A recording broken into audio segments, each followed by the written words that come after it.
Welcome to the Critical Mass podcast, where we deep dive into the minds of those who push boundaries, overcome adversity, and create lasting impact. Today, I'm joined by a powerhouse of execution and vision, Val Malinovsky. Val is someone who doesn't just dream big, he takes action. His relentless drive has led him to incredible success in business, personal growth, and philanthropy. Through every challenge he's faced, he's emerged stronger, not just for himself, but for those around him. A true leader, a loyal friend, very humble, and a force for good.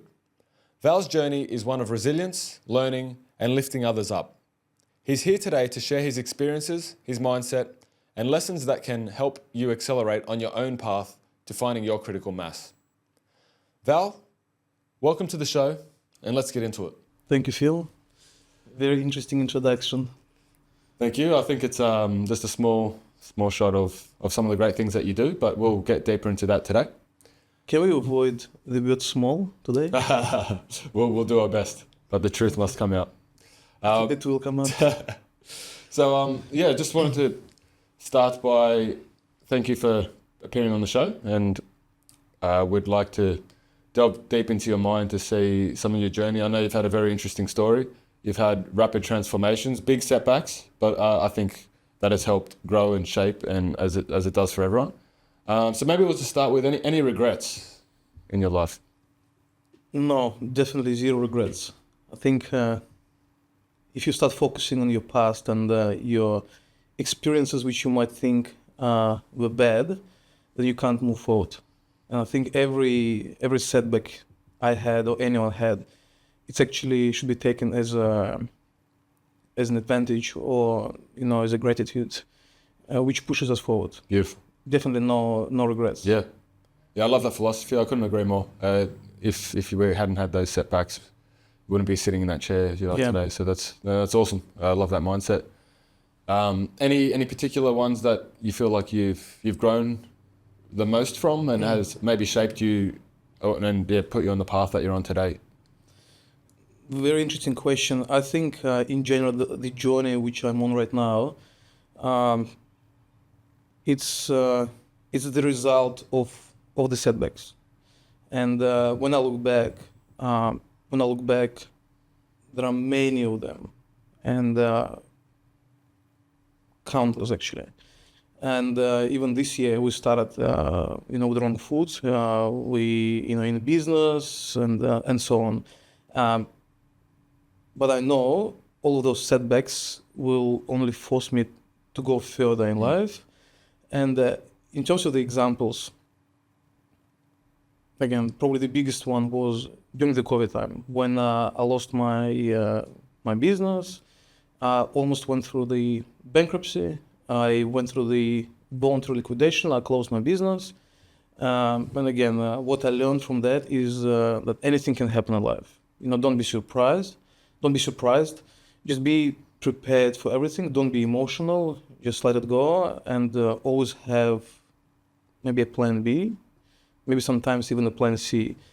And unfortunately, during the COVID time, not many people realized that it's a time of the opportunities, and I probably didn't as well. It's just my nature is to try to get over the hurdles, and I started doing something different completely, which led me again to something else. And as a result, I then later on, when the COVID finished, I got back to the industry which I was in at that time, prior to COVID.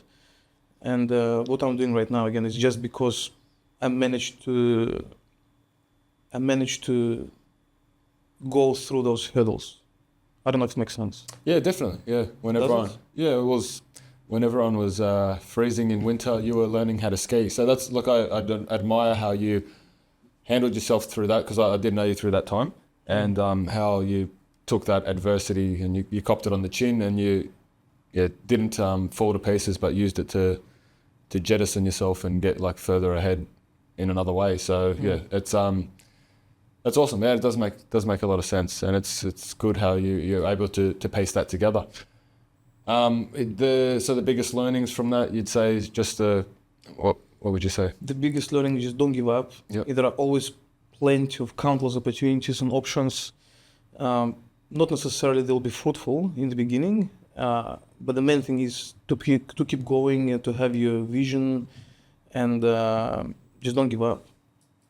And again, ahead of us, we're young. There will be so many pitfalls. There will be so many challenges, and as long as we know something might happen, we shouldn't give up. Yeah, that's awesome. And unfortunately, people are now. I don't want to say they're weak, but they're easily getting discouraged.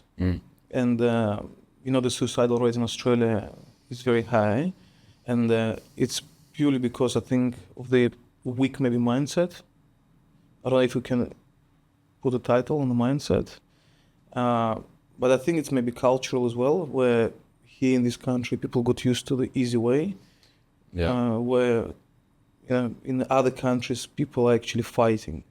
They're fighting, and I don't want to say I'm the fighter, but I've seen how difficult it is to build anything.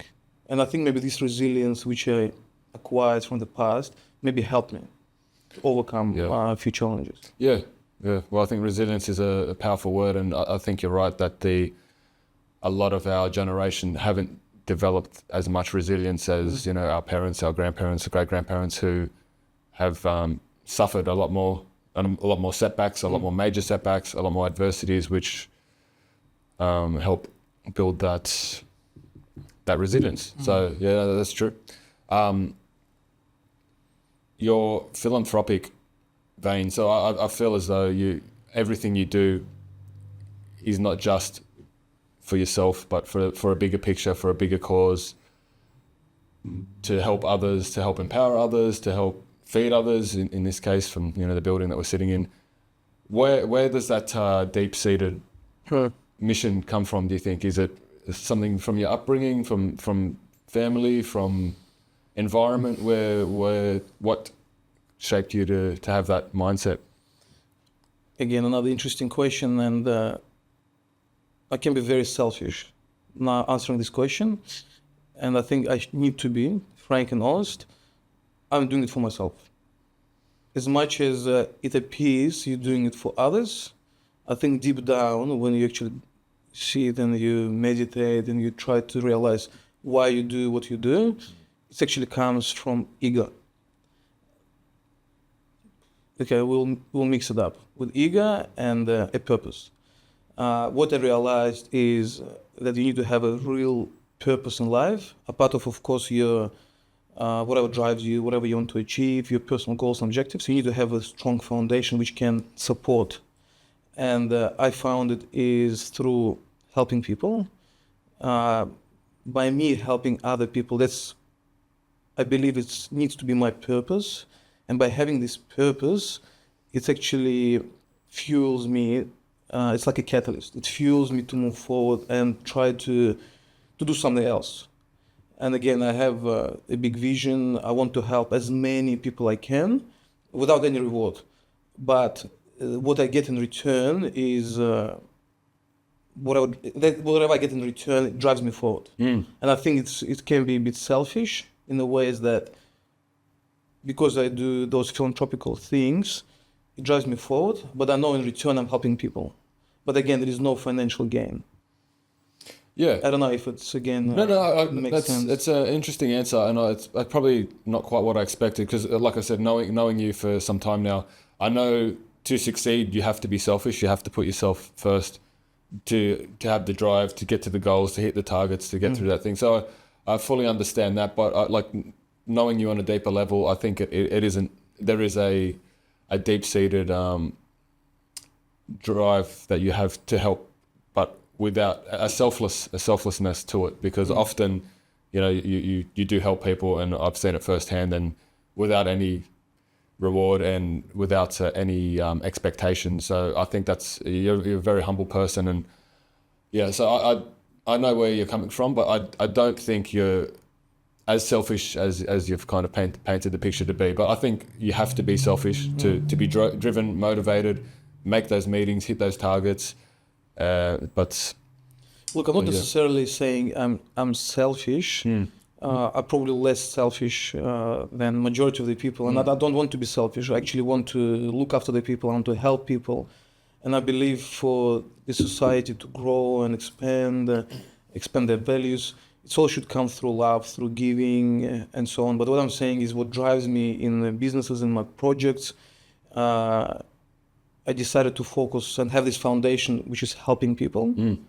And then as a result, it gives me an opportunity to look at my other objectives, what I want to achieve personally.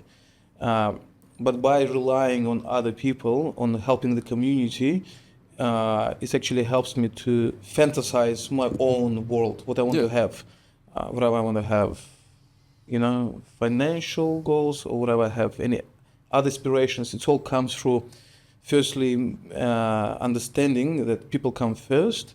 We need to help communities. By looking at the communities, I learn what people need. And as a result, actually, my dreams kind of derives from. I don't know if it makes sense. No, that's. I think that's a good. Some good people answer. might say, it sounds too optimistic. It sounds you're delusional. And you know what? I want to live a life where I know I'm delusional. Yeah. I don't want to be same as someone else who lives by the rules which were derived by the politicians or the society, because as we all know, majority are usually wrong. Yeah. And I want to be the minority. Yeah, and I think that's where genius comes from. People are often called crazy until it's widely accepted. So to break out of that mold, to have that delusion, to have those aspirations, to do what no one's done before, like flying in the sky in a plane seemed like a delusion once, right? Yeah. And it's a day-to-day normal event now. So cool. The other thing I wanted to touch on, I used to wonder why you always used to book 2 tickets when you were flying on a plane, but I realized one was for you and the other was for your testicles. Because wait, Phill. Usually I would book 3 seats, actually, one on the right, one on the left. Or do you think I swing everything to one side? No, but truly in business, I've met some people that are daring and take risks, but I feel as though, and it's hard to say because it's not, they're not gamblers' risks, because often your business ambitions do succeed and do very well. So, but it's the way you execute. So I've often heard you and everyone, you hear them talking of an idea like, we should start a business in this, we should do this, we should do that. But you're the only person that I've probably met that the next day after having that conversation, you've got a registered business, you've employed 5 staff, you've got someone working on it full time, you've got graphics, you've got artwork, and it's amazing because it's inspired me to take a lot more action, because I think that's a shortcoming, right? They say the cemetery is full of dreams and ideas and that are gunners and never have happened, but very true. I think you're going to leave an empty plot when you when you go that way, because if I see you truly execute and take educated but daring risks, and it's awesome to see. So how can you speak to that? Like, once again, is that from something that you've developed over time? Have you always been a risk taker? Was that something from your family, or from what kind of spurred the... Yeah, look, I think it comes from maybe childhood, by observing how my father built his business. Again, it all comes from childhood. I think it's a personality trait, most probably. But again, I believe people change if they want to change, and I hope I did change to the better from my childhood. However, the trait of taking actions, I think always was in me. But I just want to clarify something from what you said. I sometimes definitely take uncalculated risks. Actually, most of the times. 98% of the times, I would do things which probably people shouldn't. Sometimes there is a buffer. Sometimes there is no buffer, and you just kind of know that everything will be all right. And at the end of the day, as I saw and observed, whatever I've done in the last 17 years, and I'll be frank, they were uncalculated risks. I've done so many things, but I'm grateful for me doing those things, because if I'll be sitting on a couch with a pencil and thinking, all right, if I do this, that will happen. If I won't do, that will happen. Don't forget, there is a chance that all these calculations are wrong. What is the point sitting and calculating? It's all about believing. And I really, really believe in myself to start with, and I really believe in what I do will benefit not just me personally, but it will benefit the community or the society with any projects with that. And of course, there are setbacks, financial setbacks, but not reputational. I think the main thing is, as long as you don't harm anyone, you don't do anything wrong, you should be fine. I think that's kind of what I wanted to clarify with you in terms of the actions I take. And even now with the current projects, with the charity, with the new businesses, there is a massive setbacks, financial setbacks, huge. If the life ends tomorrow, I know someone else will need to pay those debts. They're huge. But of course, it's not going to happen. I know I will overcome those challenges, and the future is fantastic. We'll help the community. We're going to grow the businesses, and that's my strong belief. And what was your question?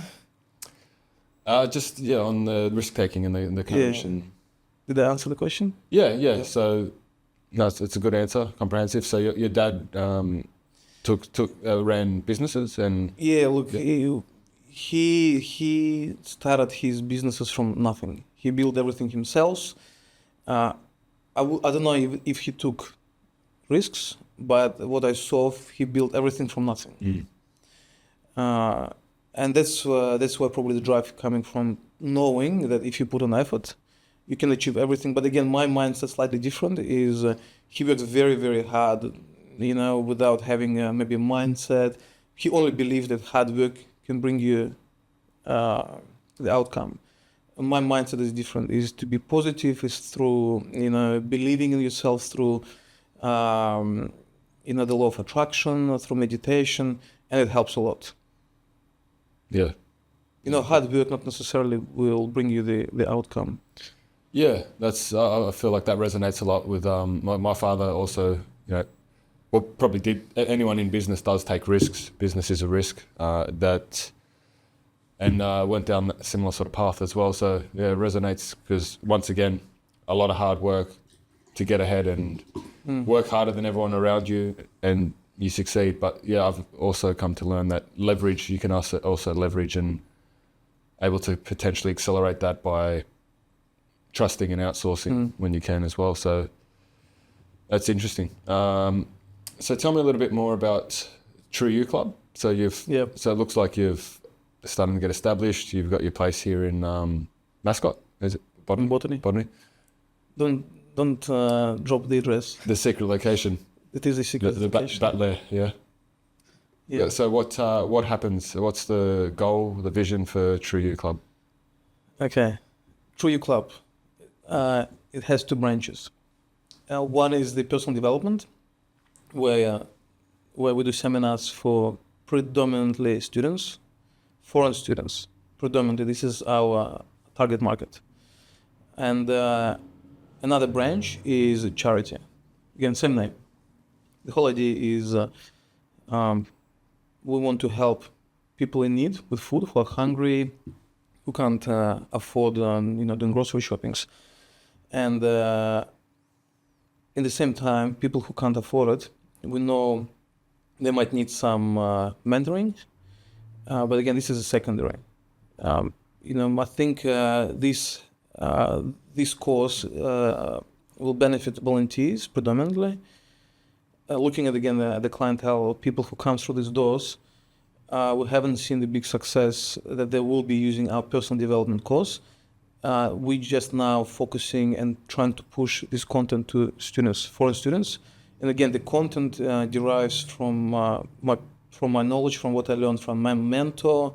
And again, it did help me a lot at the time. And I kind of want to pass the knowledge to the foreign students who come and struggle in this country. Again, with the cost,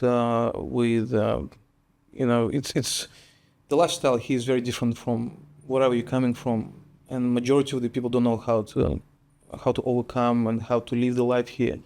And with I want to help those students, and of course it's kind of mixing up with the charity. Some students, again, actually statistically in this country, I think 20% of foreign students are struggling financially to do grocery shopping. Yeah. And we're aiming to help foreign students. We're now trying to touch base with the universities if we can have a place in university, not just here in Botany, and we can provide with food to foreign students. But the bigger vision for the charity is, look, you know quite a lot about the blockchain technology, and what I want to have is, I don't want it to be my charity.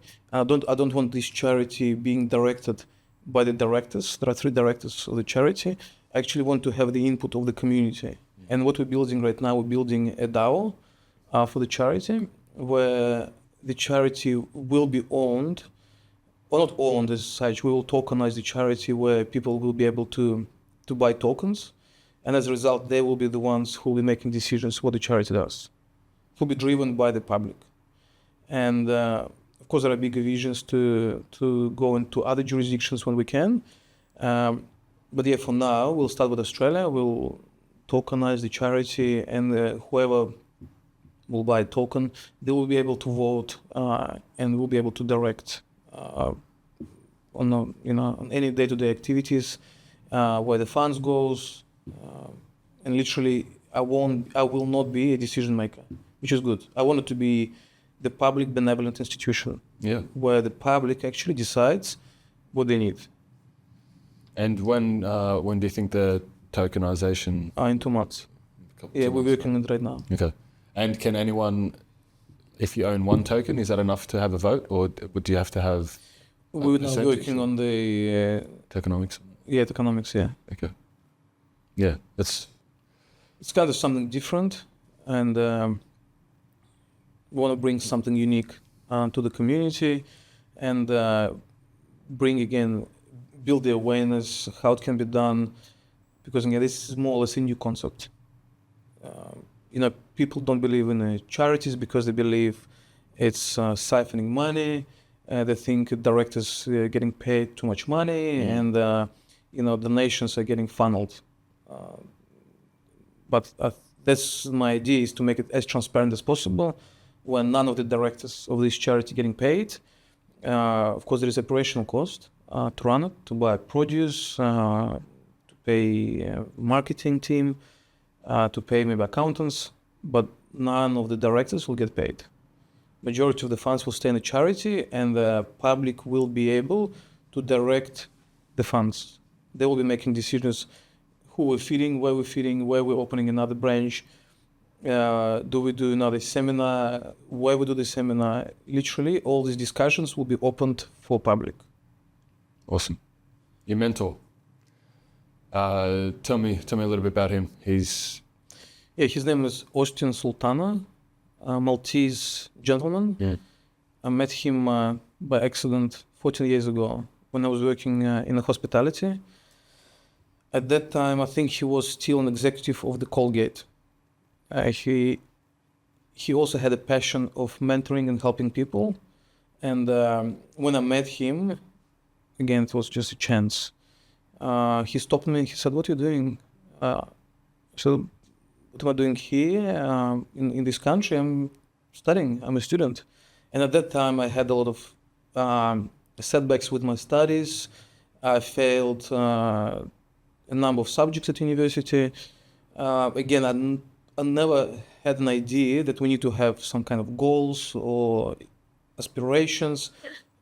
I was just a normal resident of this country, working hard. Let's use the language.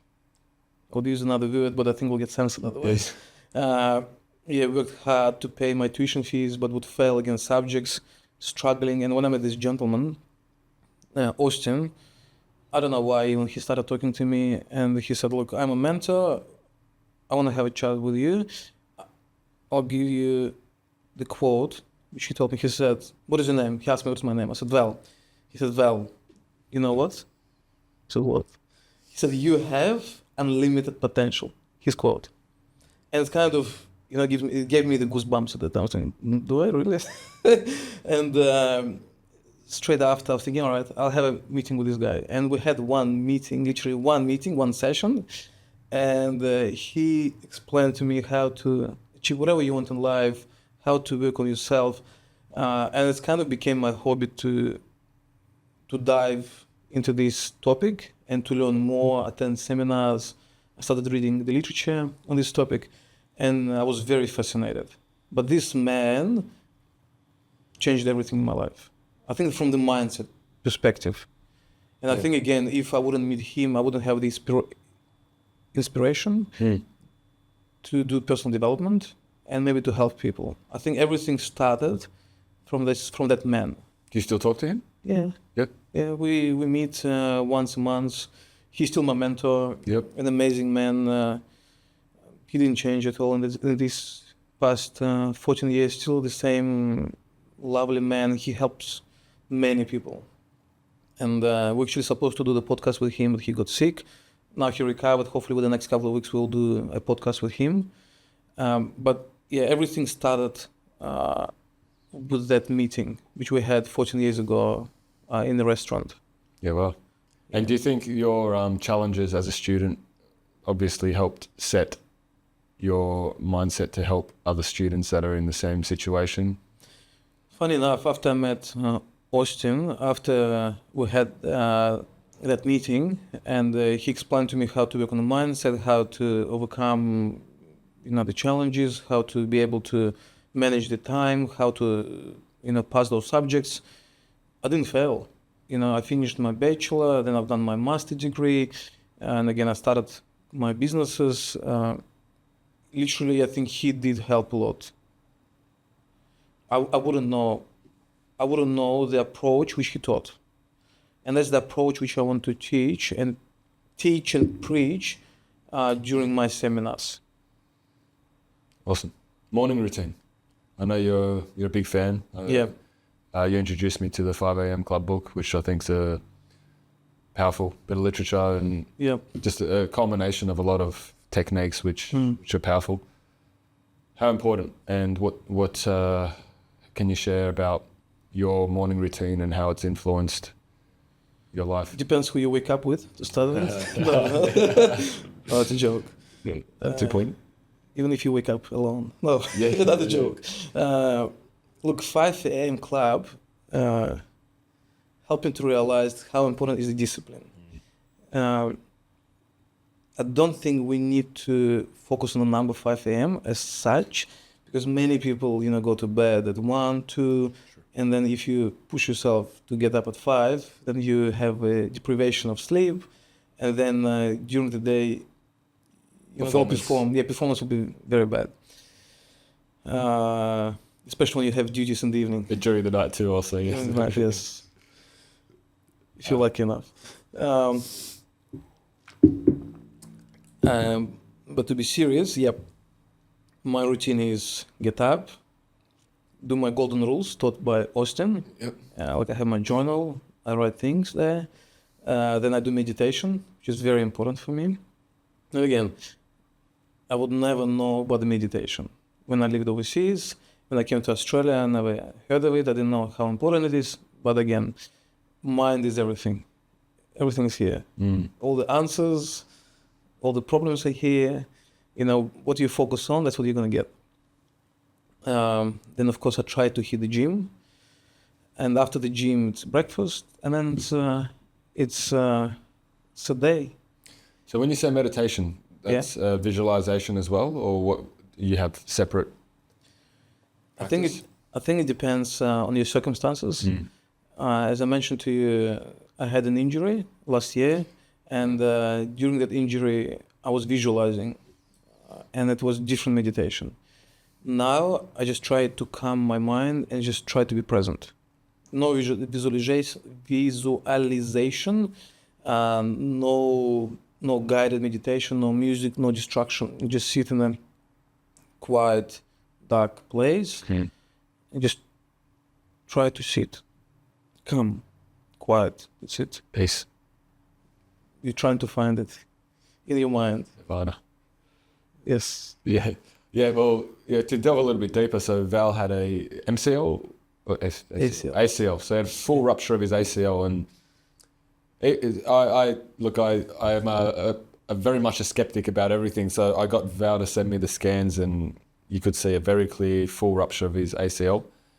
And I spoke to friends who worked in I got a good friend who works in the industry of knee replacements and with surgeons, and the consensus was generally if you've got a full ACL rupture, there's little you can do other than surgery because the tendon is separated. It doesn't have a thread still hanging on to heal. And I remember you telling me that you were visualizing the healing of the rupture, which I was hopeful about, but still obviously had doubts about it. And how much? 3 months later? Was it 6 months? No, 2.5 months later. 2.5 months later, no, actually 2 months later. You returned to your surgeon who said you no longer. All right, I'll give you. Give us the spill. Yeah. What I want to tell you, you're gonna get a lot of comments there saying it's nonsense. Say it can't happen. But it's impossible. It's impossible. But I spend a lot of time actually in researching alternative healing, alternative therapies. I'm looking now into sound therapy, how genes can be repaired by sound and by listening particular sounds because they carry information, and DNA is information. And if you have a trauma, whatever it is, can be diabetes, it can be brain tumor, whatever. It means the DNA is impaired, which means information which is in those cells, it's damaged. But there are tons of research proving that you can heal or repair those DNA through sound.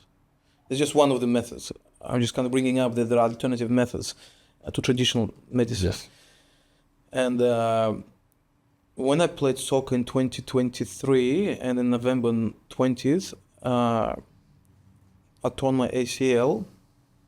Of course, in a couple of weeks, I've done my MRI, which showed the full rupture. I went to the physio and then doctors, and they told me 100% is the surgery. My wife told me, well, go and do the surgery. I booked a surgery in St. Vincent's Hospital, in a public hospital, and they told me waiting time is like 18 months. I said, all right, I'll be on the crutches, I guess, for 18 months. I can't do seminars, I can't do anything. But again, there are probably benefits by being on the crutches. People feel sorry for you. You can go to a circle, keep with your head down. Being on the crutches, maybe you can get a few coins. Yeah. Especially if you can play the guitar. Yeah. But again, it's a joke. Don't whistle. No, don't whistle. Yeah, and I went to the physio. My physio said, yeah, it's 100% the surgery. I went to the public hospital because I couldn't wait for 18 months for the surgery. And the doctor, David Brough, in Prince of Wales Hospital, he looked at my knee. He said, yeah, it's surgery. But he suggested me to go through the rehab first to work on my muscle, because otherwise the rehab after the surgery will be very difficult. I went to see the physio. The lady, her name was Karen, amazing physio. And she gave me a number of exercises, and she also confirmed that I need to do the surgery. She'd never seen anyone recovering, not recovering, but not to do the surgery from those images. And again, for whatever reason, I knew I don't need to do the surgery. And I started meditating twice a day. I actually had a guided meditation in the morning because I had my routine. But then I had a guided meditation, which was Joe Dispenza meditation, where he suggested to you visualize. What a word! He suggested me to visualize what I want to have. And at that time, it was, of course, I healed my ACL. Because Joe famously healed his spine, right? He had a Yeah, he spinal did. injury, Yeah, he has an amazing story. Just very wise man. Whoever's listening to you now, I think needs to do some research on him as well and read his books. He's great. Anyway, I started doing that, meditating, and then at night I had my own meditation, which wasn't guided, just wasn't. Funny enough, I was meditating in my garage every evenings because my wife would come home, and I was thinking, if I lock myself in the office, then there will be some interruptions. I'd rather go to the garage, and every evening I would sit in the garage meditating. Anyway, it was happening for 2 months. In the car, or where were you sitting? No, just in the garage. Yeah, right. I had my other, like a desk. Yeah, okay. The work desk with my tools there because my garage is it's a place where it's like a men's place. Yep. You can repair your cars, men caves, yeah. And anyway, I was meditating there for 2 months. And funny enough, I was also preparing for my event in March. We were preparing a big event. I was working on towards that event. We were supposed to have an event in Novotel in Olympic Park for a few hundred people. Again, it was a motivational event. Not motivational, more personal development event. And I was working on that. But when I was meditating, I was seeing or hearing the voice of my doctor telling me, I was trying to hear this phrase, well, you don't need the surgery. Guess what? On 29th of February, I go to the doctor after 2 months of, doing rehab, doing the meditation. I go to the doctor. At 11:30 was my appointment, and that didn't click in my mind. That's what I was thinking about. I just kind of go to the normal appointment, and I knew he will look at my knee. Then he'll probably book me for the surgery. It didn't click in my head that maybe everything is good. Anyway, I go to the doctor. He tells me, well, straighten your knee. And on 29th of February, I also had an appointment with my mentor, with Austin, in a couple of hours. Regarding the event, he's supposed to kind of help me how to structure it better. And David Bro tells me, did I say Joe Bro or I said David Bro? David, I think. David Bro. He tells me, well, straighten your knee. I straightened my knee, he looked at my knee, he touched it, and he tells me exactly the same words. Well, you do not need the surgery. Word to word. Shocked me. Like I said, still, and again, I had the goosebumps again, and I'm thinking, shit. Okay, this shit needs to be beeped. You have infinite potential. Yeah. Look, I'm sitting there, and I kind of can't believe what he said. I rushed to my car, which I parked in Prince of Wales Hospital. I rushed to my car because I kind of wanted to breathe out, and I got the tears in my face. Yeah. Impossible. Of course, possible. But this is the kind of first time I got the true proof that you can heal yourself. And how did he react to the fact that it had healed? Had he seen that before, or? Look, we didn't discuss. Yeah, right. I'm sure he did probably saw it. I don't think it's a miracle. My physios didn't believe. Yeah, right. Karen didn't believe. She said she never seen it, and she was an elderly physio. So she'd be working for 20, 30 years. And she was just focusing on the knees. Right. That was her specialty. The younger physio who told me that you need the surgery 100%, I didn't even go and see her again. But Karen, was very surprised because I saw her a couple of times after. And then a month later, I've done the MRI just to confirm for myself. I got the MRI images. I didn't look at them. I can't really read them. They went to the David Bro, and he sent me the mail. Well, you don't need the surgery. Yeah. And at that year, 2024, I managed to play 3 more games for my club, just to prove even to them that after those injuries, you can still go on the field and heal yourself and play. And I played a few games. After I played 5-a-side, but this year in 2025, I decided to actually stop playing and just focus on other activities, focus on the business, charities, and kind of stay away from that sport. I think those injuries can come, and it's a bit unnecessary to go through this process. What's 2025 hold for Val Malinovsky? Holds a lot. It's going to be a big launch for the charity. It's tokenizing the charity. We have a big project where we launching same time simultaneously. We'll be launching a payment platform, crypto platform, which will allow people to get paid and pay in digital currencies, tokens, and of course to keep growing my main business, which is a recruitment agency, and of course personal development, which comes together with the charity, hand in hand. I think this is it. Awesome. 2025. Yeah. And is there what's the best way to how do people access your charity? Like if there's someone in need in the area, like what sort of region do you only service? Look, whoever will approach us, we will help. If someone needs a delivery of produce, we will definitely deliver. We have a van, we have a driver. We will do those deliveries. We haven't done much of the marketing yet. Local community all only know about us because we made those announcements 4 months ago that we're present here in the Botany, and the locals come here, they grab food.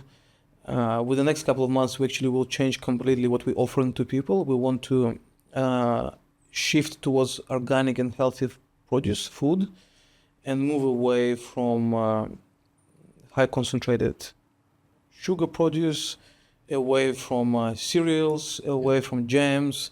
And again, the relationship we have with the farmers will help us to deliver healthy produce, organic produce. You know, if you want to help people, why would you give away rubbish? Unfortunately, we're in a position now where we give away what we can. Again, it's still good produce, but in my understanding, we can do better. And if we can do better, why don't do better? True. That's awesome. And can you share any more about the name of your crypto project yet, or is that still under wraps? Or look, I don't want to drop the name yet. We'll call it the Vels project. Vels project. So for the TrueYou Club, if people want to get in touch, best through your social media pages, or what's it? We have social media pages. If someone will get in touch with you directly, I'm sure you can divert them to us. Anyone need help, anyone need food, no question to ask. We just give away whatever we have. Well, we'll post all your links and please. And I've got a friend who used to work for Oz Harvest, so I'll put you in touch because there might be some crossover there. Or we do have some relationship with Oz Harvest. Yeah, okay. We don't really need to partner up with them, and I don't want to have any relationship with other charities purely because we want to stand out and be different. Okay. I think Oz Harvest is an amazing charity, but I think they're a bit now too commercialized. Okay. They can be role model considering where they went to. Again, I'm not criticizing. I just think things could be done a bit differently, and I want to do things slightly differently. Yeah. But in general, they do an amazing job. They help a number of people. They have an amazing facility in Alexandria, and they have a restaurant in Surrey Hills where they open the doors to anyone and they feed people for free. I think this is an amazing what they do. And that's what I like about your organization, how you've also got the education wing being developed, where you're not just teaching, just giving someone a fish, you're teaching them how to fish. Like you're teaching them the skills to get themselves, so they might be in hardship, and often that can be a perpetual cycle where when people are getting handouts, they can become comfortable in their current state, which is okay for a while, but you also help enable them the tools to learn and grow and perhaps move out of their situation and be able to help those around them. And I think it truly is a point of differentiation, which a lot of charities don't explore enough. It's rather than it's giving them the life rafts, not the vitamins to be able to. Look, it all comes from the vision and from the objective. Again, if the charity wants to help, I think they help the best of their abilities. If they can just do handouts with food and they can't do more, let them do what they do. It all comes from their capabilities. Our capabilities is to offer food plus coaching and training. But again, I don't want to sugarcoat it. not many people will use that particular tool. Unfortunately, majority of the people who come through these doors, and other people who will come in the future, for them it will be useless. I don't think they will find the value. The value of this content will come probably maybe to 5% of the people who come through these doors, because again, you can't push and persuade the people to take this course. Yeah. Majority of the people will just come, grab food, and go home. But maybe with the first visit, but maybe after, with time, people, you'll plant seeds and people become open to ideas and they might explore that further. So I think... Look, I'll give you an example. Yeah. We've done a number of seminars for students, and you know yourself, the resistance is huge when you start doing new things in life. If you teach now 50 people without their will to come through your doors, how to change their life, how to be better, I can guarantee you, who will take actions, next day will be one person out of 50. And we've done those tests. We invited people to restaurants. We would actually have a fantastic event, and we would do this seminar. We will explain to them how they can change their life, but without their personal will, their desire to change and achieve something, it's all pointless. That's why, as much as we want to give those seminars, it's an option. And I know, again, majority of the people who come through here are not going to use this service. I believe volunteers will, and we, of course, will push it to students. But if someone will come through these doors, grab food, and they believe they want to change, it's offered for them. It's an additional service, again, for free. But I don't think this is my target audience. Yeah. Well, I think you have to be at the right time of your life and be open to listening. Yeah, that's cool. Look, many people, as you know, they give up, they don't believe in themselves, and to change this mindset is very, very difficult. And that's why they come, they get the food, they go home, they eat, and they kind of do whatever they do. Many people are drug addicts. Again, we don't offer those counseling services which they need. Other charities do, which is great. With the personal development, I think the content is way different. Yeah. That's good.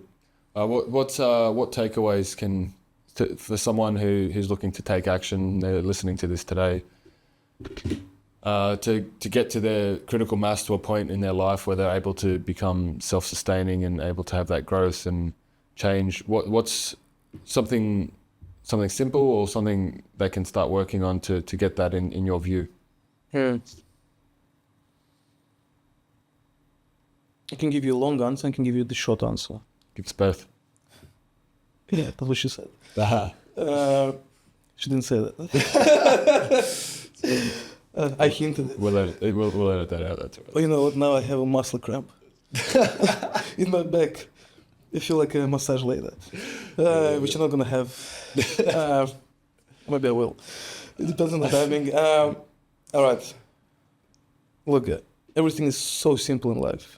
And you know what? Actually, this advice comes from another man, which I met not a long time ago, Victor. Masseuse? No, Victor. Oh, right. No, he's a good friend of mine, businessman. We actually had a podcast with him. We didn't release the video yet. He is very spiritual, and he looks on life from very different lenses. And his philosophy is everything is so simple in life, but we overcomplicate it. And again, coming or looking at your question, again, look in life, everything is so simple, everything is beautiful, but everything starts with yourself. I think if you don't love yourself, you can't move forward. And I think already on my podcast I mentioned it. If you you should love yourself. You need to laugh at yourself. Only then you can live with yourself. And if you can master these three things, everything's possible. But if people wake up in the morning and they don't look after themselves, they look in the mirror and they're upset with what they have, which means they don't love themselves. And by not laughing at themselves, they're not accepting who they are, because every comment, they take it personally and they get upset, and they can't live with themselves. everything starts with yourself. Again, I don't really like Tony Robinson as much because he gives you this motivation, which is short term.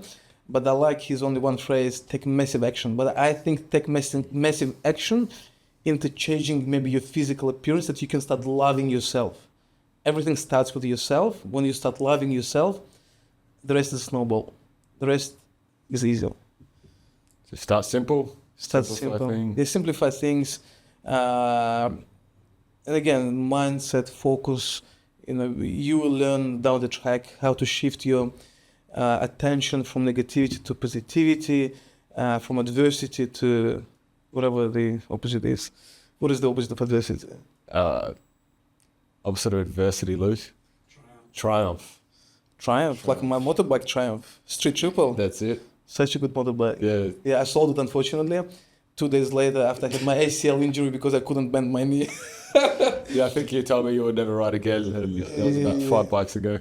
Yes, and then I bought the Suzuki Boulevard, where you can sit with the straight knees, straight leg.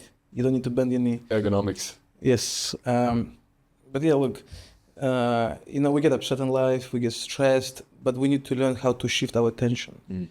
And again, many people teach how to do that. But again, if we're talking about the simplicity, is again, learn how to love yourself. You're the best.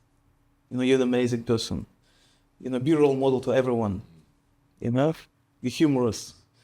Whoever tries to put you down, laugh with them. And then you accept who you are.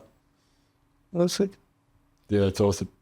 Actually, just real quickly, it reminds me I heard a story the other day. Apparently, when Eminem was rapping about Michael Jackson, and he made some remarks about his dealings with children, let's say, and it just reminds me of the story how he laughed at himself. And so instead of someone was sitting with him and he said, "Aren't you offended by what you said?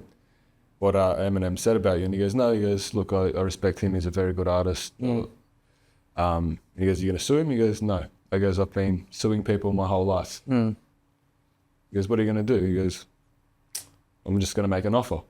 So he actually purchased his record company. So every time he heard that insult about himself, he was making money because he was getting paid for the play on the radio or Spotify or whatever streaming services might be it's a mindset. at the time.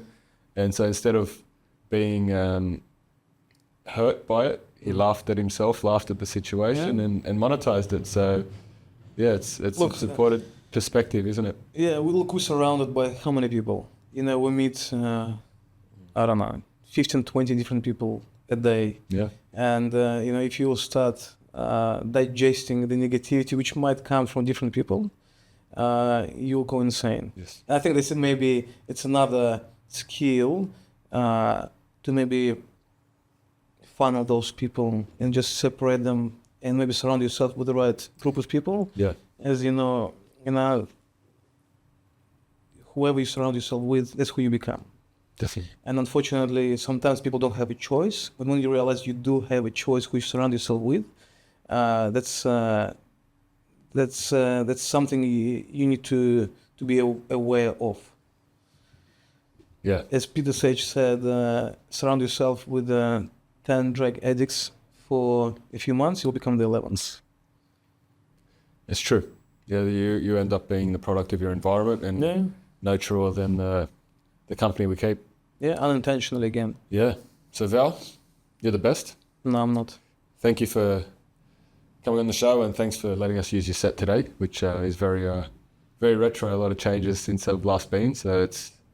No, thank you for inviting me on your show. It was great discussion, and let your audience give us the negativity feedback, the feedback that they don't believe on the ACL injury, and say that they're full of shit. And I will take it as a compliment. Well, let's put your scans up as well. Huh? I think we'll put a link up to one of your scans if you're happy to share, just to look, whatever. If people want to see it, I will definitely share. Yeah. But I'll tell you something. Do you always need to prove anything to people? No. No. It's up to them. Do they believe or not? But I think sometimes proof Sure. can help put them on the right journey because it smashes doubts and beliefs. Because I can say, 10 years ago, there's things that I would have believed are impossible that I've seen and done and walk and probably do every day now, which I would have thought were insane or not possible. So one of my favorite things to do is when someone says that's impossible, Yeah, but do you want to run after everyone and prove to them? No, but only if it's serving and if it serves. Well, serves your purpose. and I'm sure it will serve. Yeah. If you think it will, share with them the email from the doctor and the images. Yeah, because there might be someone in the same situation with the ACL ready to go under the knife, and I know often with surgeries there can be other downstream complications. And Look, again, meditation is one of the ways how people can heal, and I'm now doing big research on sound therapy. And maybe it's not a topic to discuss, but people need to look at alternative ways how they can get healed from cancer, from diabetes, from spine injuries. There was so much research done on that topic in the last 40, 50 years by Russians, by French, by Japanese. The test been done. They managed to heal people in a distance by sound therapy. It's been published. All these papers been published, proven. However, again, the censorship which we have in the industry, and again, maybe the perception that it might not work steers away people from looking into these topics. well, I can tell you actually inspired me because I got told my cholesterol was too high, which there's a lot of data emerging that cholesterol is not as bad as they make it out to be. But I did choose to lower my LDL cholesterol, and the doctor told me it couldn't be done without statins in a timely manner. In 3 weeks, I reduced my LDL by 25%, and I had visualized the number the doctor would say when I walked in the office, and maybe coincidence, maybe not, but he said the exact number which I had visualized, which was it was probably about a 30% reduction in LDL within 3 weeks. And I said, had I been taking the statins, would I have achieved the same result? And he said, maybe not comparable, but probably not as good. Which, but again, it's up to you now. If you're gonna make it up out of the whole exercise. Is it coincidence, or is something you actually worked on using your mindset? Same with my knee. All right. Yes, I did some exercises. I did the rehab. I went to the gym every day and so on. Would I choose the same result or not? It's up to me to conclude. Yeah. What I conclude is it's my own choice, and I will not be influenced by anyone else. It's my own conclusion and belief. Yeah, and I think they become proof and evidence to yourself, right? So of course. One's a coincidence. You do it 30, 40 things that seemed impossible that you set your mind to and you achieved them, then it's no longer coincidence. It's purpose, it's action, and it's how you live your day-to-day life. Absolutely. So thank you, Val. Thank you, Phill. Thank you for inviting to your show. Always a pleasure. And looking forward for future discussions. 100%. Thank you. And that's a wrap for this episode of The Critical Mass. If something in today's conversation hit home, whether it gave you a new way of thinking, a push to keep going, or just a reminder that growth comes from the grind, do me a favour. Leave a review and pass it on to someone who needs to hear it. Let's keep building that momentum together. Keep pushing, keep growing, and I'll catch you on the next one.